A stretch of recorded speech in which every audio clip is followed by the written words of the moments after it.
December 21, 1942, Stalingrad, Soviet Union. Minus 29 degrees Celsius. Wind screamed through the skeletal ruins of what had once been the Red October factory. Every beam, every girder, every brick seemed to shudder beneath the frozen breath of winter. The city had been dead for weeks, yet it refused to stop moving. Smoke still rose from shell holes, snow drifted over shattered streets, and the Volga groaned under a skin of ice so thick it swallowed sound. In a half-collapsed basement on the northern edge of the city, Gefreiter Karl Metzger, aged 24, hunched near the faint orange glow of a guttering candle. His face was drawn tight, cheeks hollowed by hunger, his uniform stiff with frost. His breath came out in small white clouds. He had stopped counting days. Every sunrise was the same color, gray, the color of defeat. Around him, 5 men shared the same bunker, remnants of the 297th Infantry Division, 6th Army. One polished a frozen rifle bolt over a strip of cloth. Another sat motionless, staring at his boots, as if they might march him home. The youngest, barely 19, was whispering prayers in a dialect Karl didn't understand. Above them, snowflakes hissed through holes in the concrete roof, melting briefly before freezing again.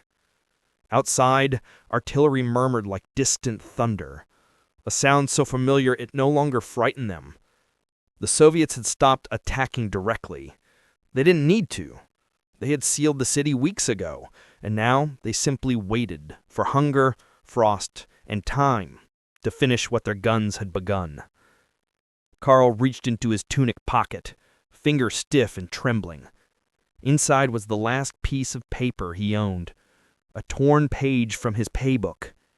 He smoothed it carefully against his knee, took out a stub of pencil no longer than his thumb, and began to write. Ich will nur, dass Mutter weiß, der Schnee hier ist rot. I only want Mother to know, the snow here is red. He paused. The pencil hovered over the page, as if the next words had frozen too. But there were no next words. Everything he wanted to say, fear, guilt, longing, the slow horror of watching men die for a city they couldn't pronounce, was already contained in that one color. He folded the page neatly, creased it twice, and slipped it into an envelope marked Metzingen, Württemberg.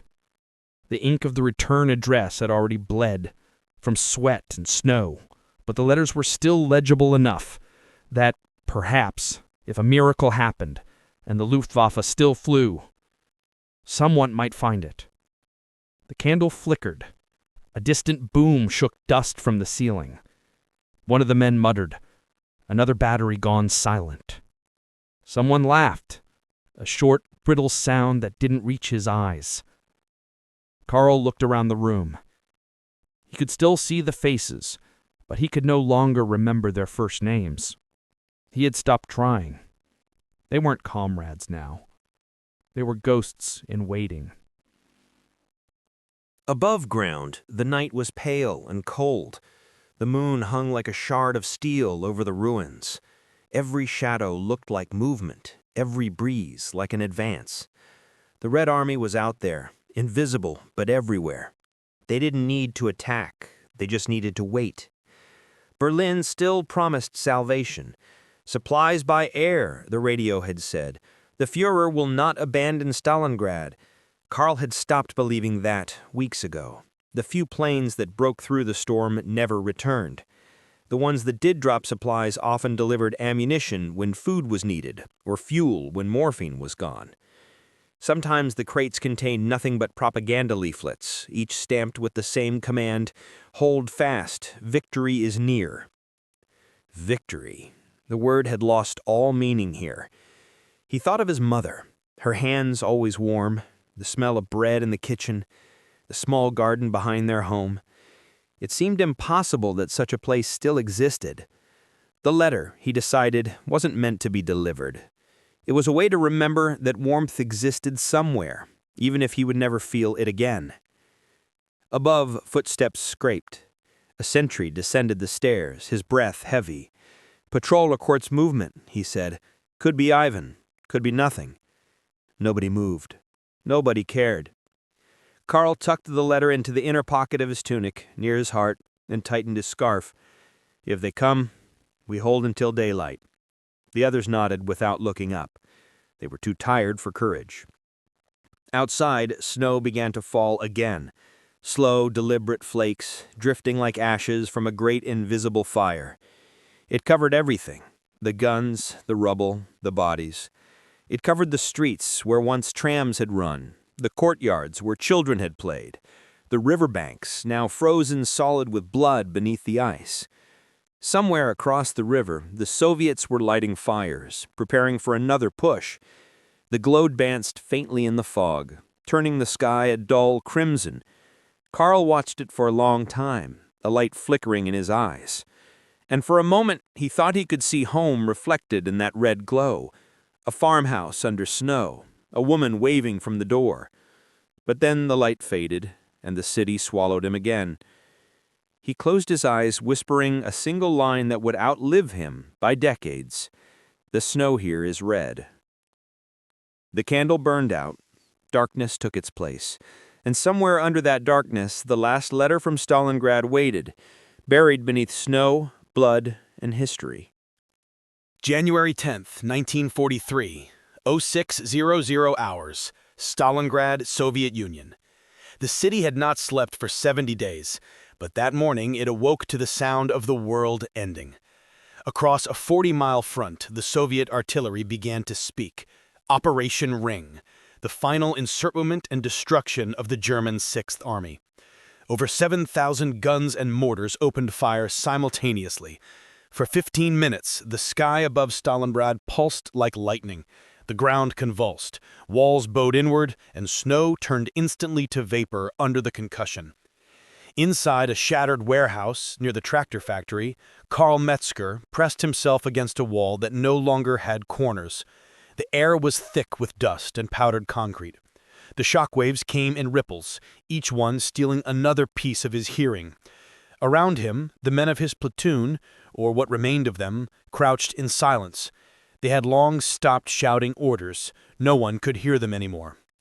Then, as suddenly as it began, the barrage ceased. A vast silence filled the void, brief, unnatural, the kind of quiet that always precedes annihilation. Someone whispered, "Here they come." Through the great curtain of smoke they emerged, Soviet infantry in white camouflage, moving with an almost spectral calm. Behind them, T-34 tanks rolled forward, engines growling under frost, their treads crushing frozen corpses and barbed wire alight. The Germans opened fire. The first burst from the MG-34 ripped through the air, its echo lost in the vastness. The machine gun jammed after 40 rounds. The oil inside had frozen solid. Karl worked a bolt on his carabiner 98K, his hands trembling from the cold. He fired, reloaded, fired again, each shot ringing against the concrete like a hammer blow. One Soviet soldier fell. Another stumbled but kept moving. There were too many, too calm, too steady. "Ammo's gone," someone shouted. Karl turned, fumbling for a new clip, but there was none. He looked at his comrade Lutz, face ashen, one arm gone below the elbow, who was still firing a pistol at the advancing silhouettes. When his last round was spent, Lutz smiled grimly and whispered, "Tell them I fought." Then he rose, grenade in his good hand, and disappeared up the stairs. The explosion came seconds later, a dull thud, swallowed by the snow. By 800 hours, the Soviet assault had overrun the outer defenses. The front line, if it could still be called that, was collapsing into fragments. German positions were isolated islands in a rising tide. Each bunker fought alone, unaware if anyone was left beside them. Karl ducked behind a beam as shrapnel tore through the wall. He felt warmth on his cheek, blood, not his own. Beside him, Corporal Hinde was split open by the blast. The body slumped forward, eyes open, expression unreadable. Karl shut them gently, muttering a prayer he half remembered. He checked his ammunition. 5 rounds. That was all. Above ground, the Soviets advanced street by street, systematically reducing resistance. Snipers occupied the upper floors of ruined buildings. Tanks blasted holes through walls before infantry stormed through them. The Red Army had learned the anatomy of this city. Every alley, every intersection, every cellar. By nightfall, Paulus's army had been cut into 2 isolated pockets. One centered around the tractor factory in the north, the other, smaller, near the railway station in the south. Communication between them was nearly gone. At headquarters, Field Marshal Friedrich Paulus, recently promoted by Hitler to ensure he would never surrender, listened to radio reports that sounded more like obituaries. The Luftwaffe had promised 700 tons of supplies per day.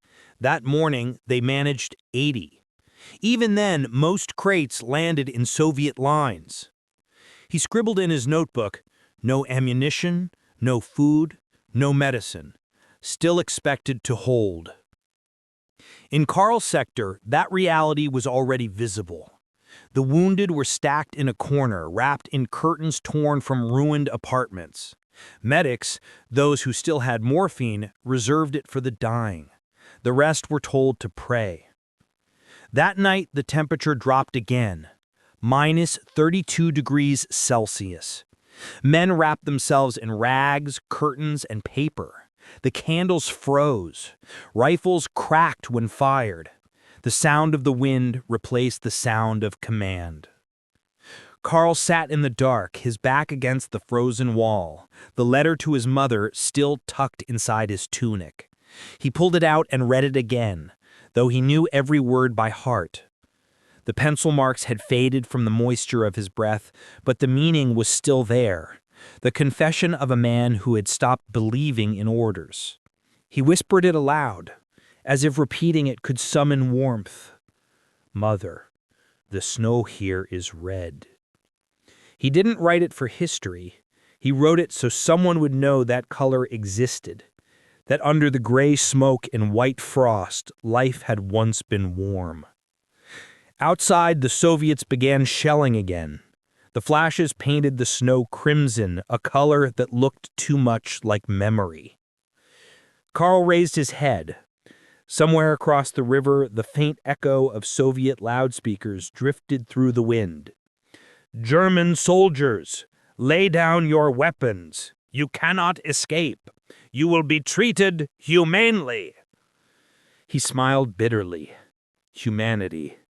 The word itself sounded foreign now. He closed his eyes and thought of home, the church bells of Metzingen, the orchard in spring, his mother waving from the garden gate. And as the night wore on, the city groaned, a dying beast collapsing under its own weight. When dawn came, Stalingrad was red again, not from sunrise, but from blood steaming in the snow. January 22, 1943, Stalingrad, Soviet Union. The sound of war had changed. No longer the roar of artillery or the crack of rifles, only the quieter, crueler sounds of survival. Coughing, boots crunching on snow, the distant hum of engines that would never reach them. The city was dying, but slowly, like a man frozen upright in the cold, still breathing, still aware. Inside what had once been a schoolhouse, Gefreiter Karl Metzger sat beside a shattered blackboard, staring at chalk marks that had somehow survived the bombardments. Simple arithmetic, drawn by children long gone. He traced the numbers with his gloved hand. 1 + 1 = 2. It felt absurd. Numbers made sense. Nothing else did. There were only 3 men left in his section now. Sergeant Lutz, pale and hollow-eyed, whose left hand had turned black with frostbite. Schultz, the youngest, who spoke less every day and stared at the floor as if trying to see through it. And Karl, who had stopped counting his own heartbeats because he was afraid of what the silence between them meant. Their rations were gone. What little bread remained had frozen solid, a block of ice as hard as stone. When they tried to heat it, the crust blackened and crumbled to ash. Once they found a horse, frozen stiff under a sheet of snow. It took 6 men an entire morning to hack the flesh loose with bayonets. They boiled it in a tin helmet, drank the broth in silence, and thanked God for the animal that had died before them. In his tunic pocket, the letter remained, folded, worn, the paper soft as cloth now. He hadn't written another since. There was nothing left to say. The city above was a graveyard. The Soviets were closing in block by block, compressing the German lines into an ever-shrinking circle. The northern and southern pockets were now only a few miles apart, separated by rubble and corpses. Paulus's headquarters at the Univermag department store still broadcast orders, but they were like prayers to a god who had stopped listening. "Hold until relieved," one message said. "You are the fortress of Europe," said another. The men laughed. Fortress. The word tasted like irony. They had no walls left, only holes. At night the wind carried voices from the other side. Soviet loudspeakers, calm and deliberate. "Comrades of the 6th Army, the war is over for you. Lay down your weapons. You will live." Sometimes they played music, a slow, sad violin that drifted across the ruins like smoke. He hated it because it reminded him of home. The melody was too human for this place. Lutz, whose hand was now completely black, said nothing for hours. When he finally spoke, his voice was hoarse. "Do you think they'll take us alive?" Karl didn't answer. "I mean, if we surrender." Still nothing. Lutz chuckled, a brittle sound. "Doesn't matter. I'm already half gone." He raised his hand, the dead one, and smiled. "See?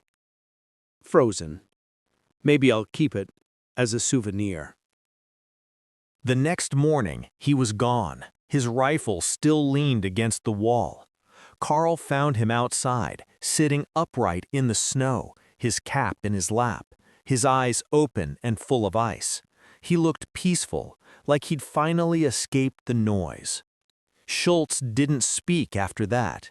He simply stopped moving. He would stare at the horizon for hours, lips blue, breath shallow. When Karl shook him one morning, Schultz's body slumped sideways, stiff, cold, gone. Karl didn't even have the strength to dig. He sat there for a long time, surrounded by silence that felt too heavy to breathe. By now, even the Soviet artillery had slowed.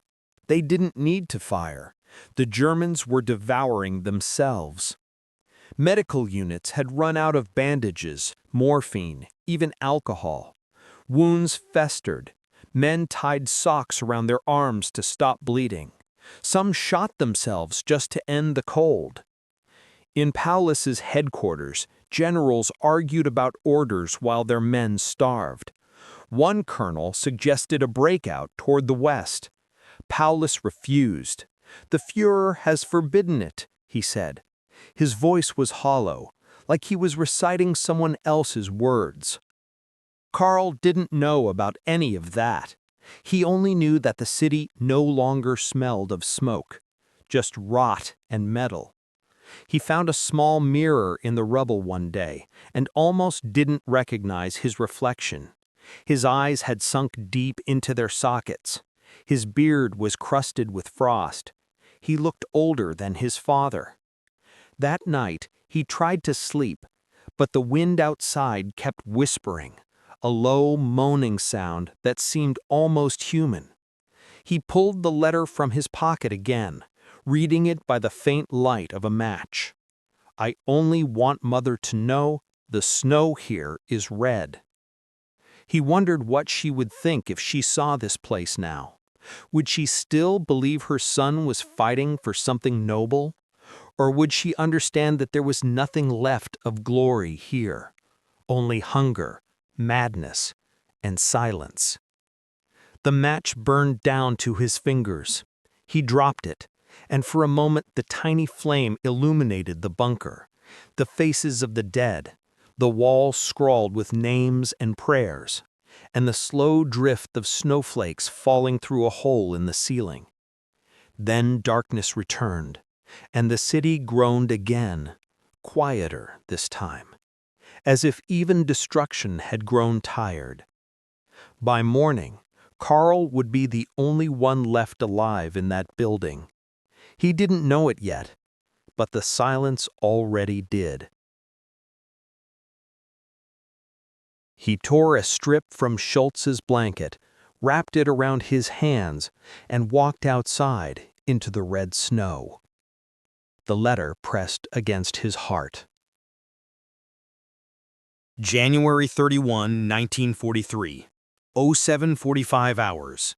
Stalingrad, Soviet Union. The snow had stopped falling. What replaced it was worse. A stillness so complete it seemed like the world itself was holding its breath. The sky was colorless, a slab of ice stretching forever. The wind that once screamed across the Volga had gone silent, and the smoke that had choked the city for months finally began to clear. In the ruins of Red Square, the German Sixth Army was no longer an army. It was a crowd of ghosts in gray uniforms, shuffling between shattered tanks and frozen horses. Some still wore their medals, pinned to coats blackened by smoke. Others had replaced boots with rags, helmets with blankets. Their rifles hung useless across their backs, not from surrender yet, but from exhaustion beyond thought.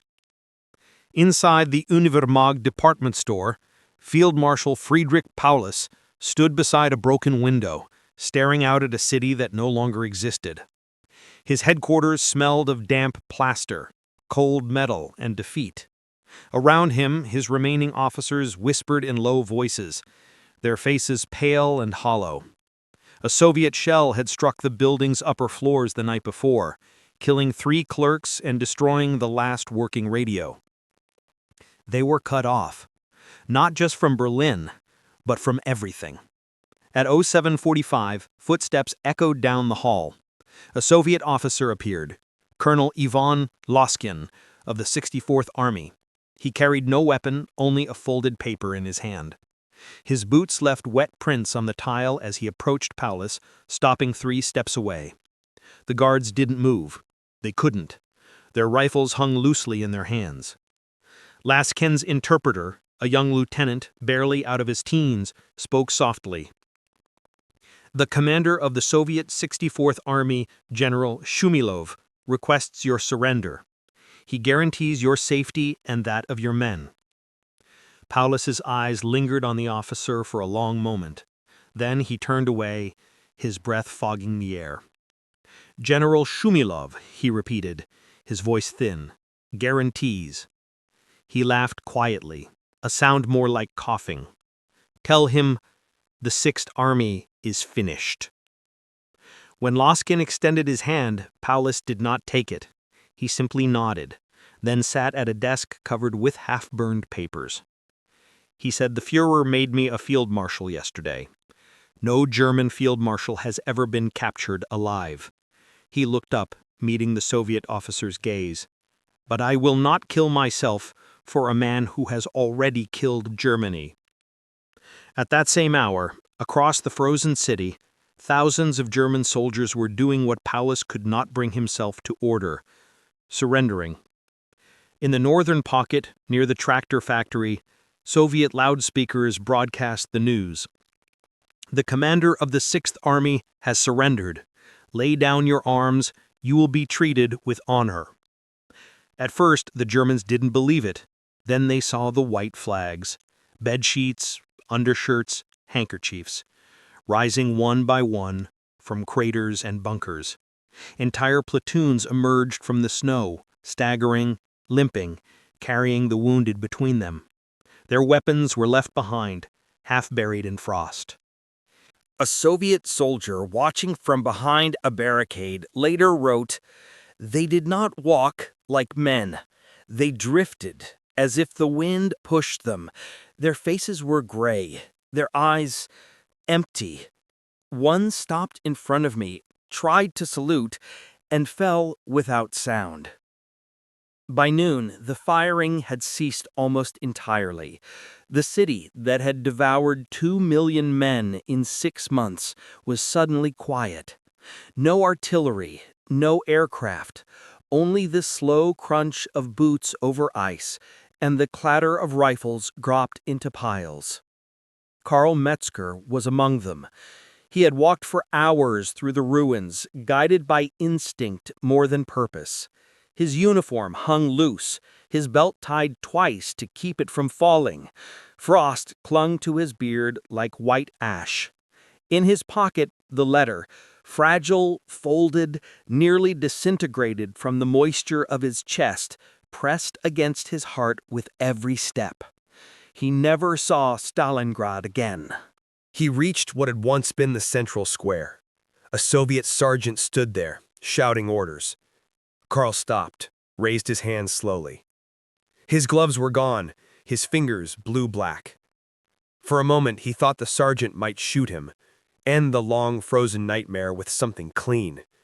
Instead, the man simply gestured toward a column of prisoners forming down the street. Karl joined them. No one spoke. The column stretched beyond sight. Thousands of men, all silent, all broken. Some limped, others crawled. They carried the wounded on sleds made from doors and window frames. A few still clutched their helmets like relics. As they passed the wreckage of a Panzer IV, Karl looked inside. The crew was still there, 4 men, frozen where they sat. One of them was smiling. He didn't know why, but he envied them. A Soviet photographer captured the moment. Endless lines of gray-clad figures moving through the snow, hands raised, faces bowed. It would become one of the defining images of the Eastern Front, the end of Hitler's greatest army. That night, as prisoners were herded into makeshift camps on the edge of the city, Karl found himself beside a fire, the first he'd seen in weeks. Soviet guards handed out a ladle of soup to each man, cabbage, thin but hot. When the tin reached him, he almost cried. He held it close, feeling the steam rise against his frozen face. For a long time he didn't drink. He just watched the fire, the orange light flickering against the snow, so much like the candle he'd once burned over that letter. He took it from his pocket one last time. The paper tore in half as he unfolded it. The pencil marks were barely visible now, but he whispered the words anyway. "Mother, the snow here is red." February 1954. Stalingrad, Soviet Union. The city had a new name now, Volgograd. Volgograd is alive again, trams ringing, children laughing, and snow falling. The city rebuilt itself over bones and ashes, as all cities must. But beneath the sidewalks, beneath the statues and the trees, the ground still holds its memories. And every winter when snow covers the Volga, the wind seems to whisper those same words again. Mother, the snow here is red. Because some stories never end, they only wait for the thaw.